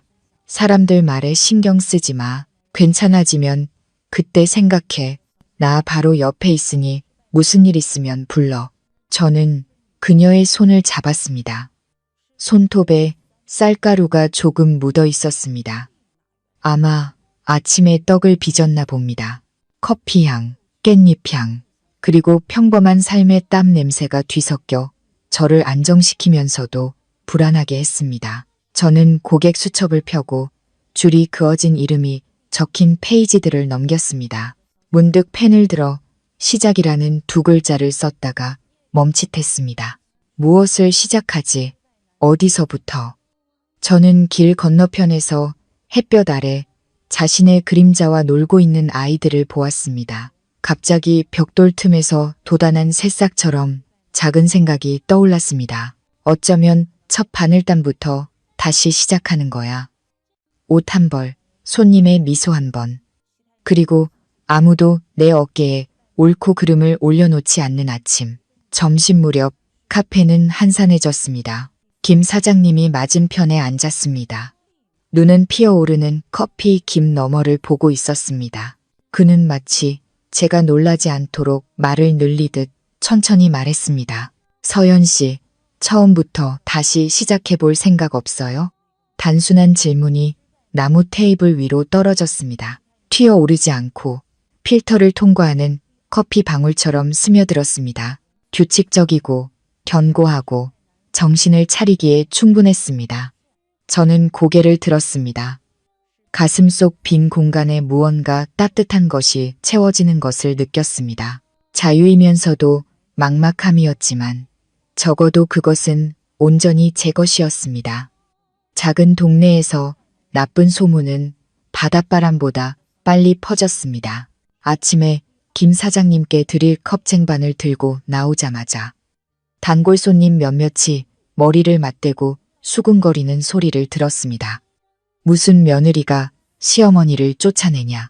그 말은 마치 아이스 아메리카노를 세게 젓는 숟가락처럼 하얀 거품이 일며 목구멍까지 쓰리게 했습니다. 저는 쟁반을 내려놓고 테이블을 닦는 척했습니다. 안쪽 구석에서 영미 씨가 턱을 괴고 말했습니다. 아저씨들 커피나 드세요. 남의 집 사정을 어떻게 안다고들 그래요. 그녀의 목소리는 단호했지만 사람들의 입을 막지는 못했습니다. 소문은 골목을 스치는 바람처럼 순식간에 퍼져나갔습니다. 칼가게 아주머니가 카페에 들러 목소리를 낮췄습니다. 시장에서 난리야. 다들 박 여사님 편들더라. 저는 옅게 웃었습니다. 편들어도 괜찮아요. 저만 웃음거리로 만들지 않으면요. 영미 씨가 저를 쳐다보았습니다. 너무 뻣뻣하게 굴다가 부러지지 마. 저는 고개를 끄덕였지만 마음속에서는 이미 한 가닥의 줄이 스스로를 싸매고 있었습니다. 사람들의 말에 휩쓸리지 않기 위해서 점심 무렵 민준 씨의 정비소 동료들이 커피를 마시러 왔습니다. 그들은 담배를 피우며 제가 들으라는 듯 작게 말했습니다. 듣자 하니 민준 씨, 아내한테 쫓겨났다던데. 저는 테이블 위 물기를 닦으며 고개를 숙였습니다. 문 쪽에서 웃음소리가 들렸습니다. 누군가 덧붙였습니다. 요즘 여자들 무서워. 우리 집 같으면 어머니가 기침 한 번만 해도 며느리가 바로 물 떠다 바치는데 비유 섞인 말들이 길가에 깔린 자갈처럼 툭툭 떨어졌습니다. 저는 맞서지도 용서를 구하지도 않고 조용히 모든 것을 한쪽 구석에 모아두었습니다. 민준 씨도 그 이야기를 들었을 겁니다. 그날 오후 그가 작업복 차림으로 카페에 잠시 들렀기 때문입니다. 그는 현관처마 밑에 서 있었습니다. 햇살이 그의 머리카락을 비추자 드문드문 섞인 흰머리가 드러났습니다. 괜찮아. 그는 성냥개비처럼 짧은 질문을 던졌습니다. 괜찮아요. 제가 대답했습니다. 그는 안을 들여다보았습니다. 고개를 기울이고 입술을 달싹이는 사람들, 며느리가 시어머니를 쫓아냈다는 말들. 그는 짜증스럽게 말을 씹었습니다. 사람들이 너무 떠들어 저는 침묵했습니다. 그는 더 말하려다 그만두었습니다. 그 말이 뱉어진 날부터 우리 사이에는 텅 빈 마당이 생겼습니다. 햇볕이 쏟아져도 가려지지 않는 그는 기계 기름 냄새와 뜨거운 커피 냄새가 뒤섞인 가슴을 답답하게 하는 향기를 남기고 떠났습니다. 오후 늦게 바다에서 강한 바람이 불어와 양철 지붕을 철컥거리게 했습니다. 어딘가에서 폭풍 경보가 울리고 하늘은 덜 익은 자두처럼 검붉게 변했습니다. 손님은 드물었지만 이야기는 더 무성해졌습니다. 박 여사가 시장에 나타났습니다. 손에는 장바구니를 들고 입으로는 느긋하게 이야기를 풀었습니다. 내가 정말 순하게 대했는데 그 애는 나를 촌사람 취급했어. 시집 온 지 얼마나 됐다고 시어머니랑 남편을 쫓아내. 너희가 봐도 이건 불효 아니니?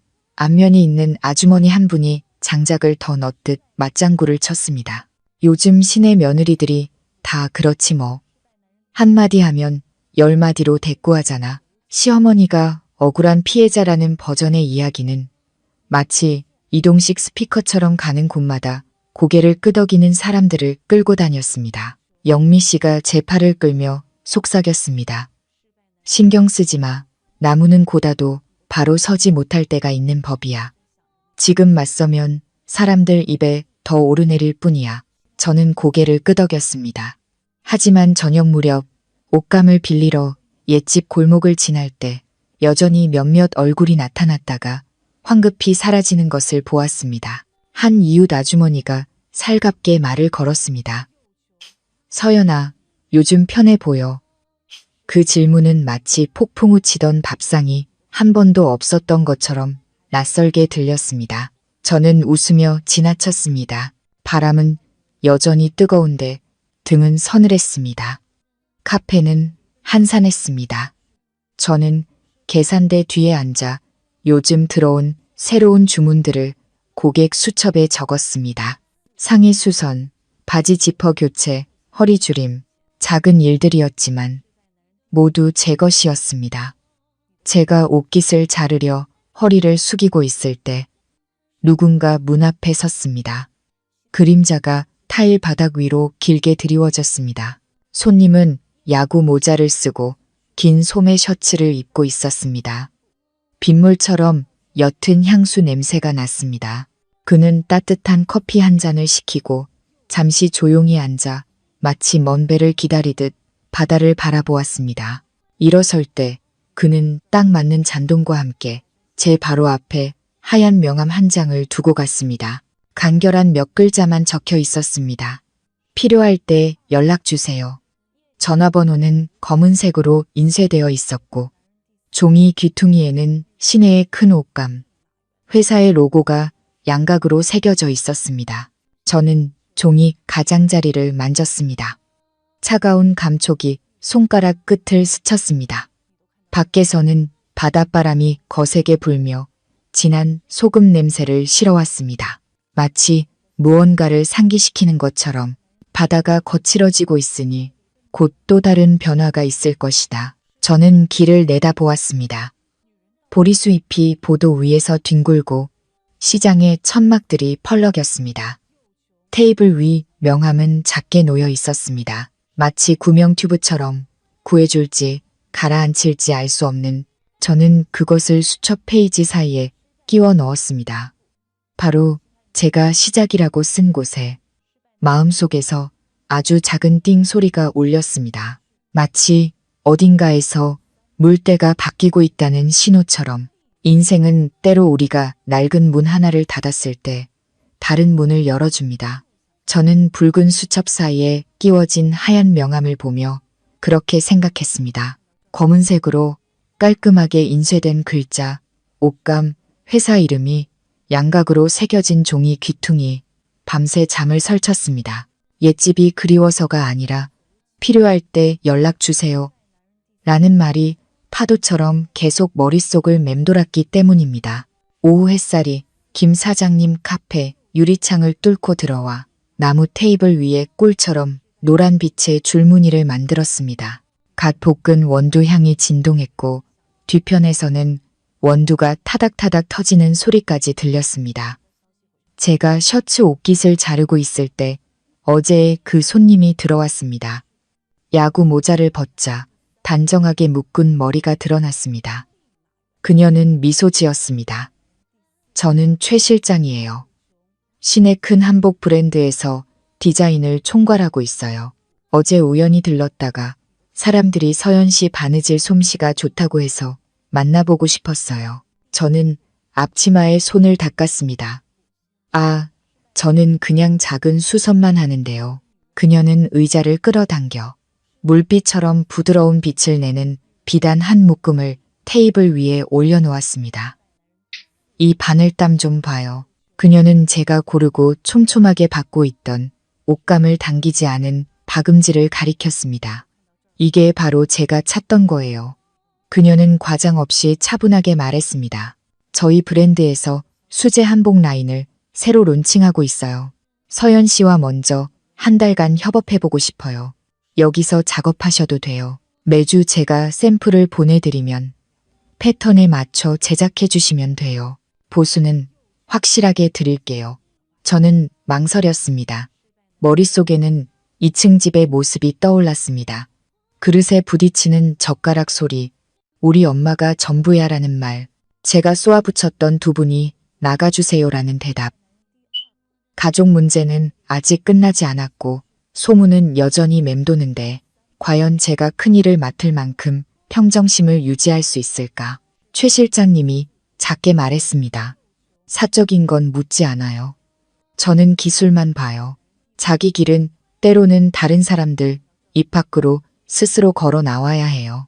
김 사장님이 주방에서 따뜻한 차 세 잔을 들고 와 내려놓으며 조용히 말했습니다. 나는 늙어서 이 말밖에 못 해주겠네. 내 길은 너만이 걸을 수 있어. 내 발이 다른 사람의 그림자 위에 계속 서 있게 하지 마. 영미 씨가 계산대 뒤에서 연신 고개를 끄덕였습니다. 바다, 인생이 아무리 힘들어도 숨 쉴 구멍은 내주더라. 최 실장님은 가방을 열어 3가지 패턴을 테이블 위에 펼쳤습니다. 보트넥, 얇은 소매, 그리고 작은 진주가 이슬처럼 박힌 변형된 보트넥. 한 달간 시험해보고 잘 맞으면 장기 계약을 해요. 시간은 자유롭게 조절하셔도 돼요. 제가 필요한 건 진지한 바늘땀 하나하나예요.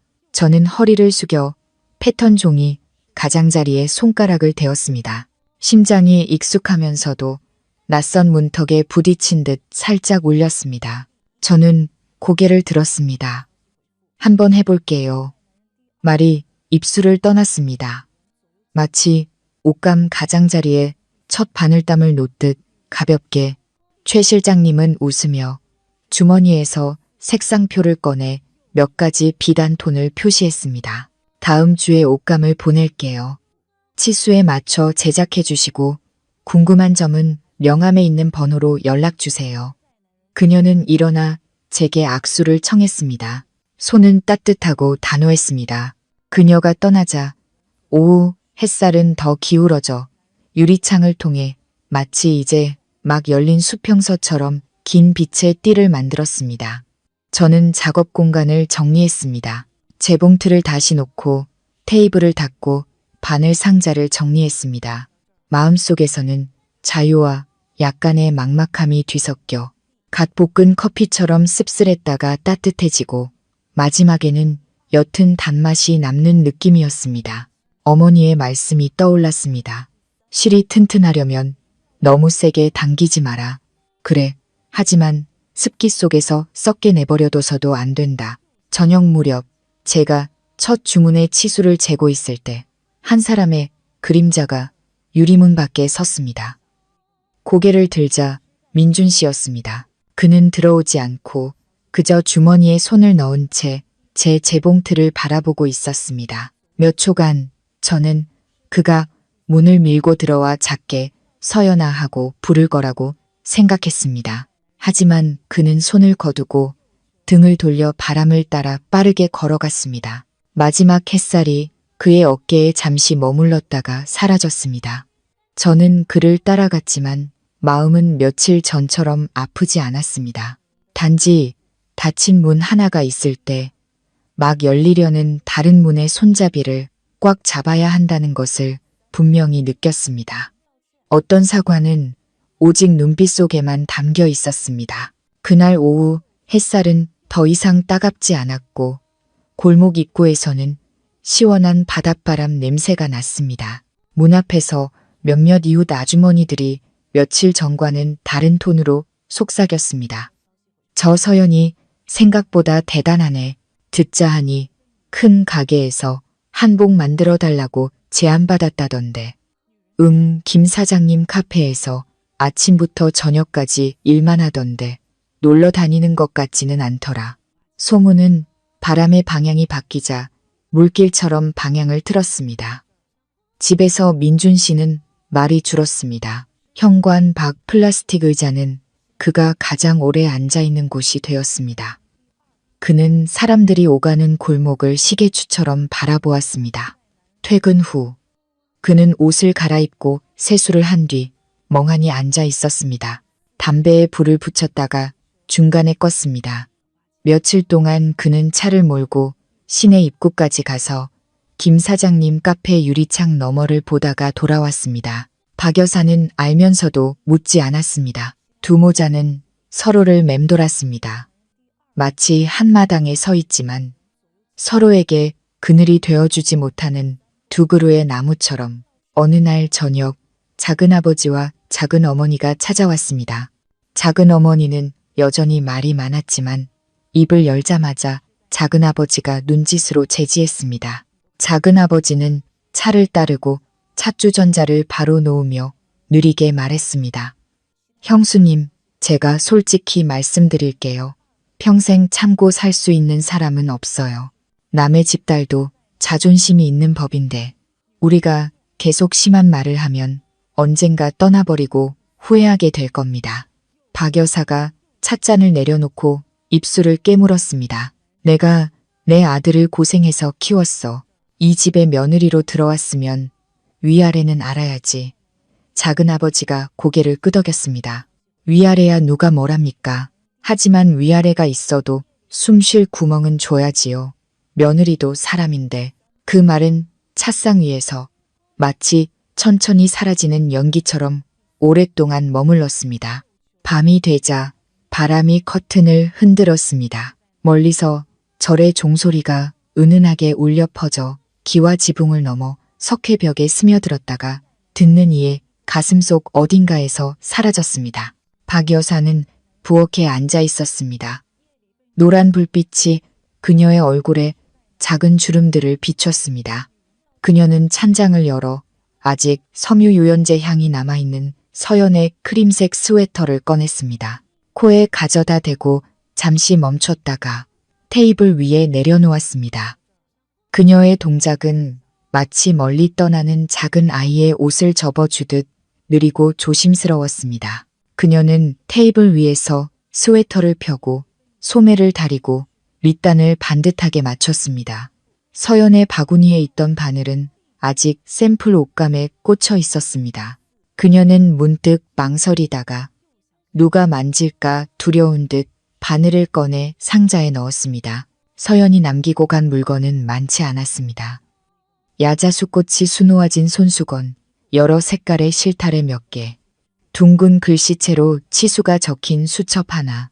그녀는 모든 것을 청 가방에 담아 옷장 위에 올려놓았습니다. 아무에게도 말하지 않고 아무도 보지 못하게. 마치 물건들을 정리하면 마음속에 어지러운 일들도 정리될 것처럼 민준 씨가 물을 마시러 부엌을 지나갔습니다. 그는 그 조용한 동작 앞에서 멈춰 섰습니다. 그의 시선은 네모반듯하게 접힌 스웨터에 머물렀습니다. 엄마, 뭐 하세요? 그가 작게 물었습니다. 박 여사는 작게 헛기침을 했습니다. 손은 여전히 스웨터 가장자리에 있었습니다. 물건을 아무렇게나 두면 먼지 쌓이잖아. 말은 가시 없이 평평했지만 그녀의 눈가에는 작은 파도가 해안을 할 듯 얇은 물기가 스쳐 지나갔습니다.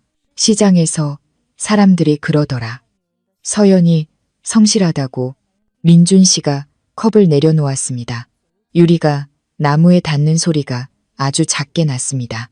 엄마, 이제 시장 가서 그런 말 하지 마세요. 그 사람 좀 내버려둬요.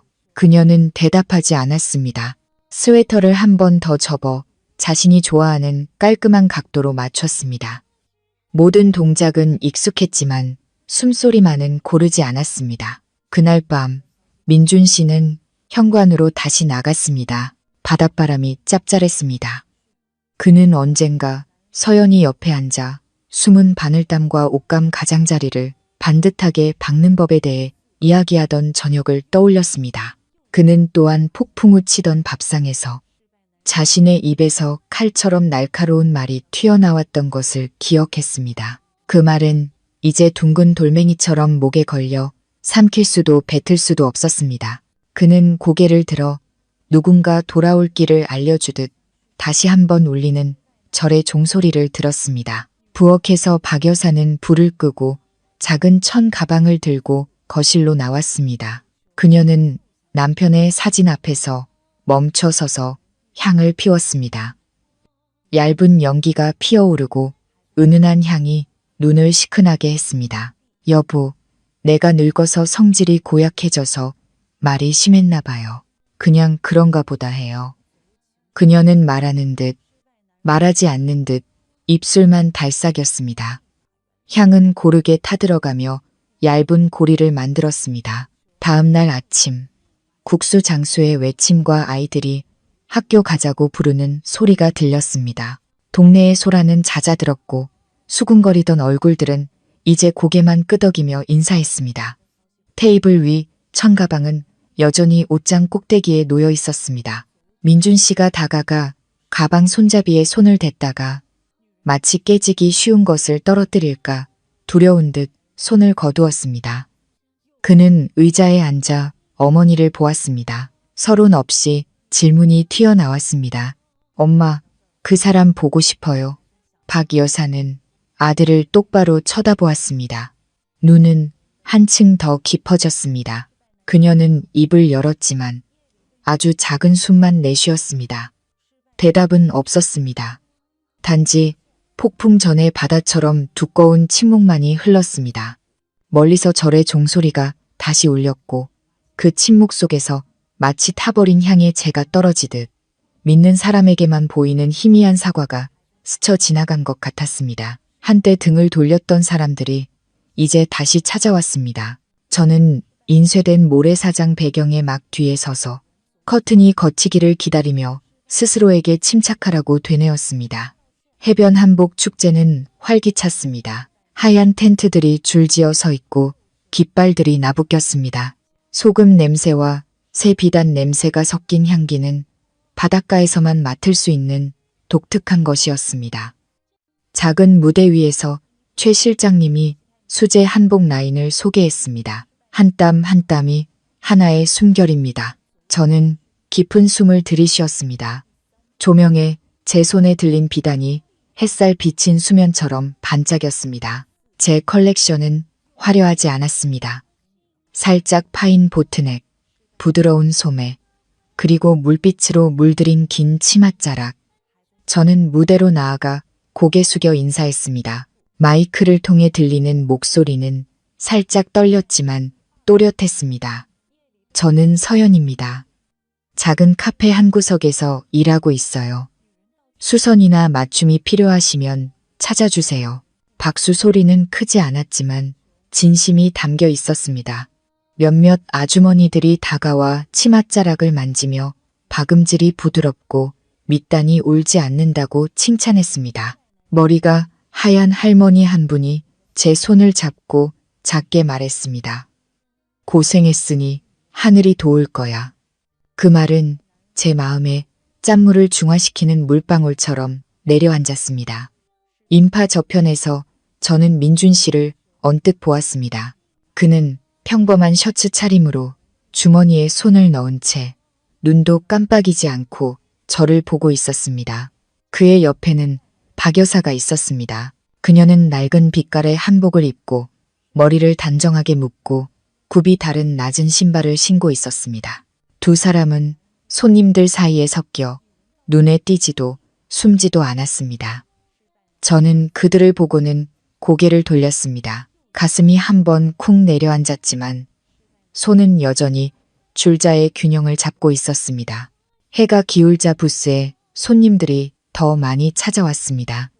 저는 어깨치수를 재고 목둘레를 확인하며 아주 평범한 말들을 했습니다. 고개 좀 숙여주세요. 팔은 쭉 펴주시고요. 이 밑단은 2cm 올릴게요. 말을 할수록 저는 제 두 발로 단단히 서 있는 것을 느꼈습니다. 마치 멀미를 이겨낸 사람이 바다의 리듬에 맞춰 숨 쉬는 법을 알게 된 것처럼 등 뒤에서 최 실장님이 작게 말했습니다. 아주 잘하고 있어요. 저는 고개를 끄덕이며 감동을 삼키기 위해 입술을 깨물었습니다. 한 젊은 아가씨가 사진을 찍었고 바람에 치맛자락이 살짝 날렸습니다. 감탄하는 소리가 들렸습니다. 솜씨 정말 좋다. 혼자서 처음부터 다시 시작했다던데. 저런 여자가 진짜 멋있지. 더 이상 가시 돋친 말은 없었습니다. 저는 그날 밤 누군가의 손에 들려있던 크림색 스웨터를 떠올렸습니다. 주름 하나하나를 펴주던 늙은 손을 기억했습니다. 해가 수평선에 닿을 무렵 스피커에서 불꽃놀이 음악이 흘러나왔습니다. 파도가 해안 가까이 밀려왔습니다. 마치 제사를 지내러 가는 사람들의 발걸음처럼 규칙적으로. 제가 한 손님의 이름을 적고 있을 때 박 여사의 모습이 인파에서 빠져나왔습니다. 그녀는 천천히 걸어왔습니다. 어깨는 살짝 굽었고 시선은 똑바로 향하지 않고 바닥에 펼쳐진 비단을 보고 있었습니다. 마치 제 눈과 마주치면 깨지기 쉬운 무언가를 떨어뜨릴까 두려운 것처럼. 그녀는 제 앞에 멈춰서서 작은 청가방을 들고 있었습니다. 서론 없이 단지 가벼운 숨소리와 노인이 재단에 무언가를 올리듯 물건을 내려놓는 모습만이 있었습니다. 이거 내 거다. 그녀는 가방을 제 쪽으로 밀었습니다. 저는 망설이며 가방을 열었습니다. 결혼식 날 미처 다 수놓지 못했던 손수건이었습니다. 야자수 꽃은 아직 몇 잎이 부족했고 하얀 실이 마치 미처 정리하지 못한 한숨처럼 삐져나와 있었습니다. 오래된 비누향이 은은한 향냄새와 섞여 희미하게 풍겼습니다. 갑자기 눈시울이 뜨거워졌습니다.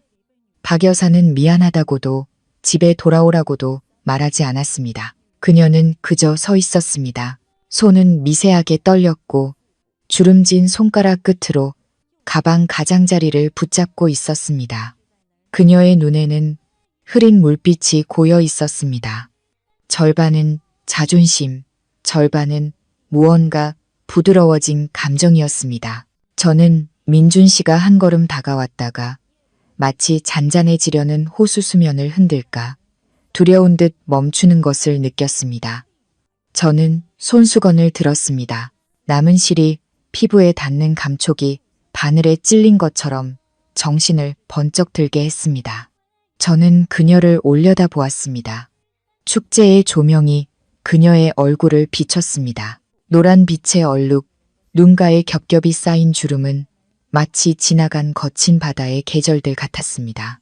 우리는 팔 하나 간격으로 서 있었지만 마치 오갔던 모든 말이 놓인 골목길 하나가 우리 사이에 있는 것 같았습니다. 감사합니다, 어머니.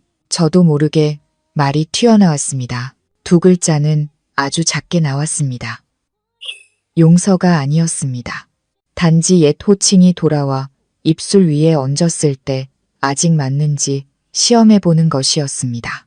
그녀는 입술을 깨물고 고개를 한번 끄덕인 뒤 반걸음 물러섰습니다. 민준 씨는 저를 보았습니다. 눈꺼풀이 빠르게 깜빡였고 목이 움직였지만 소리는 나지 않았습니다. 바로 그때 불꽃이 터졌습니다. 보라색 하늘 위로 첫 불꽃송이가 피어올랐습니다. 해변은 환호성으로 가득 찼고 불꽃은 솟아올랐다가 빛의 비가 되어 떨어졌습니다. 수면 위에는 수천 개의 부서진 빛 조각이 반사되었습니다. 파도 소리는 불꽃놀이 때문에 멈추지 않았습니다. 여전히 규칙적이고 단단하게 마치 새로운 페이지를 위해 바다가 박자를 세는 것 같았습니다. 저는 손수건을 살짝 쥐었습니다. 남은 실이 손안에 들어왔습니다. 저는 용서한다고 말하지 않았고 돌아가겠다고 약속하지도 않았습니다. 저는 그저 불꽃이 하늘을 조각내고 파도 소리가 고인이 된 누군가의 당부처럼 귓가에 들어오도록 가만히 서 있었습니다. 실이 튼튼하려면 너무 세게 당기지도 썩게 내버려 두지도 마라. 제 앞의 길은 명확하지 않았지만 적어도 제가 직접 바늘을 군 것이라는 사실은 알았습니다. 무대 가장자리에서 최 실장님이 마지막 순서를 준비하라는 신호를 보냈습니다. 저는 손수건을 접어 주머니에 넣었습니다. 등 뒤에서 박 여사가 아주 작은 숨을 내쉬었습니다. 그리고 파도 소리와 불꽃 소리가 어우러지는 가운데 저는 제 심장이 평온한 리듬을 되찾는 것을 들었습니다. 마치 아무것도 쓰이지 않았지만 이미 종이가 반듯하게 놓인 새로운 페이지 앞에 선 사람처럼 어떤 상처는 더 이상 아프지 않지만 우리가 그것을 극복했음을 기억하게 하는 흉터를 남깁니다. 이 이야기는 우리에게 몇 가지 중요한 교훈을 줍니다. 첫째, 진정한 사랑과 존중은 일방적인 희생이 아닌 서로의 입장을 이해하고 배려하는 것에서 시작됩니다. 둘째, 부당한 대우에 침묵하는 것이 평화를 가져다 주지는 않습니다. 때로는 자신의 가치를 지키기 위해 용기를 내야 합니다. 마지막으로 가장 어두운 순간에도 스스로 일어설 힘을 찾는다면 인생은 새로운 기회의 문을 열어준다는 것입니다. 여러분은 서연 씨의 마지막 선택에 대해 어떻게 생각하시나요? 만약 여러분이 그녀의 상황이었다면 시어머니와 남편을 용서하고 다시 돌아갈 수 있었을까요? 여러분의 소중한 의견을 댓글로 남겨주세요. 오늘 이야기가 마음에 드셨다면 좋아요와 구독 버튼을 눌러주시고 알림 설정도 잊지 마세요. 마음 정거장은 다음에도 여러분의 마음을 울리는 이야기로 찾아오겠습니다. 감사합니다.